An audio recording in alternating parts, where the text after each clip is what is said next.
Très bien. Alors, je voudrais juste signaler un gap, c'est par rapport à un sujet qu'on a toujours débattu ici, c'est le cas des pharmacies en Guinée, parce que ce problème continue de persister en ce qui concerne l'obtention des médicaments. Aujourd'hui, pour avoir des médicaments dans ce pays, c'est devenu un sérieux problème. Et il y a de ces ordonnances, vous pouvez sillonner dans les différentes pharmacies, c'est quasiment impossible de trouver les produits.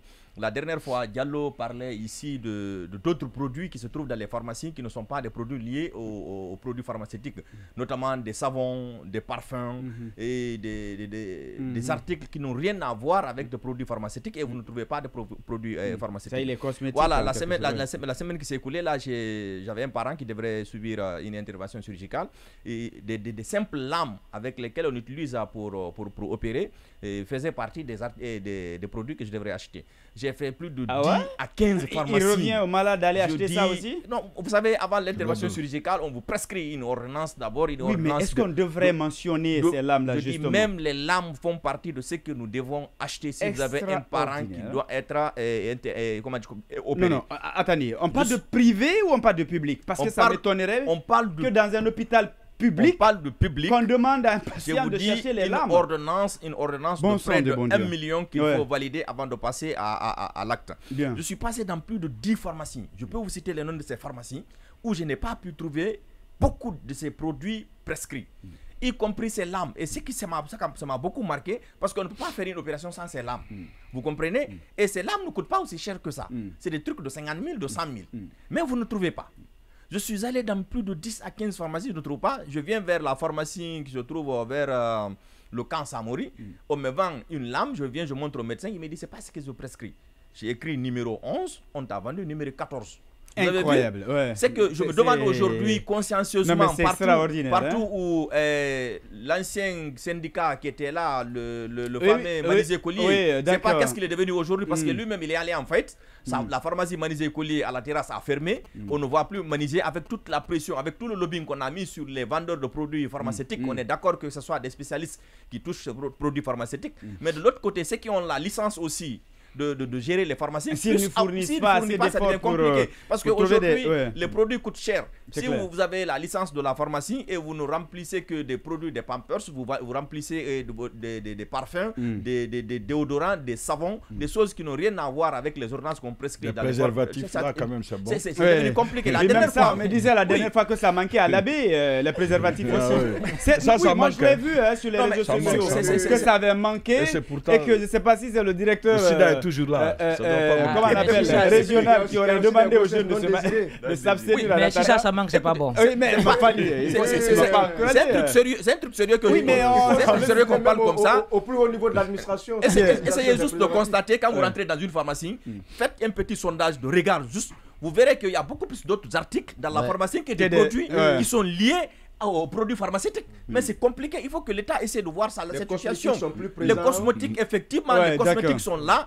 Et en fait, c'est compliqué. Je me demande qu'est-ce que fait aujourd'hui le ministère de la Santé, sachant que à Conakry, si ça devient un souci, on me demande aujourd'hui nos parents de l'intérieur du pays comment ils font.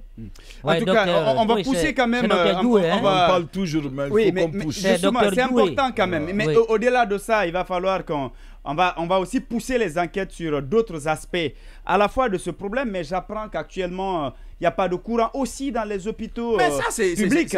Oui, mais non, il y a un problème parce que nous, on nous avait fait comprendre que dans chaque hôpital, il y a quand même des groupes électrogènes. Des groupes électrogènes, en réalité, les fonds que collectent, même en rentrant, il faut payer quelque chose. J'imagine que ces fonds doivent être orientés normalement, ou déjà, est-ce qu'on ne les alimente pas en carburant?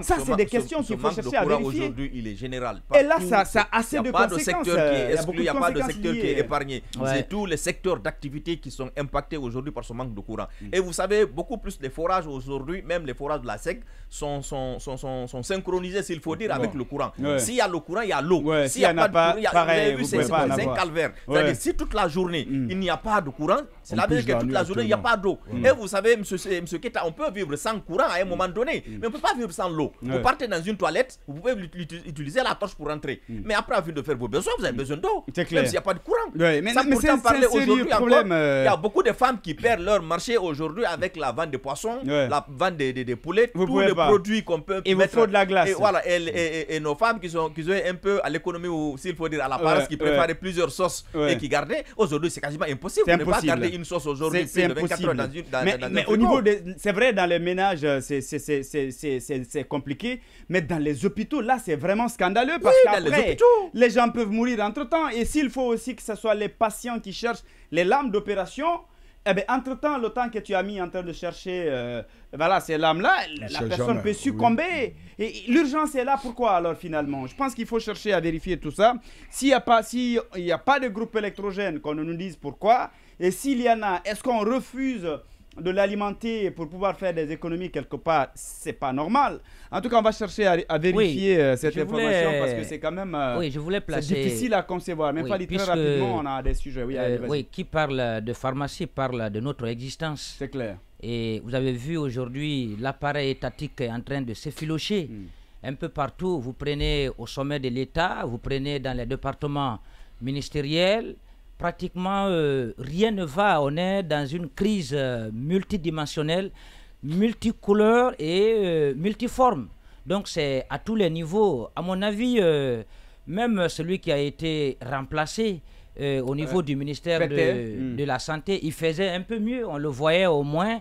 Mais celui qui est venu depuis, il est complètement barricadé, on ne le voit pas. On m'a dit qu'il est effacé. Complètement effacé, c'est un ministre falot, on ne le voit pas. Il ne parle même pas des problèmes liés à la santé. Est-ce que c'est son domaine même? Je ne sais pas. Oui, c'est son domaine. Oui, c'est son domaine.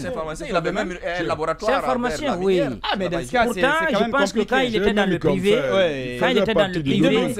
oui, non, pas dénoncé, mais on le voyait, il était vraiment à pied d'œuvre. Mais depuis qu'il a été nommé, on ne le voit plus. Je crois que le département de la santé doit vraiment plancher sur la question, parce que nous au moins nous sommes dans des centres urbains, voilà, mais ceux qui sont dans des zones rurales, dans les zones où il n'y a même pas de centre de santé, dans les zones où on ne retrouve même pas de médecins, parfois vous voyez ce sont des juristes donc qui gèrent les centres de santé, ou parfois même des maîtres, des enseignants qui sont considérés comme des médecins. Il y a des villages aujourd'hui, je connais des villages où il y a des lycéens, des amis qui ont abandonné le lycée, qui aujourd'hui se retrouvent dans des centres de santé, précisément à Dinguiraye. Je connais des localités comme ça, des gens qui n'ont même pas fait, comment je peux appeler ça, l'université. Voilà, ils ne connaissent pas la dangerosité des produits.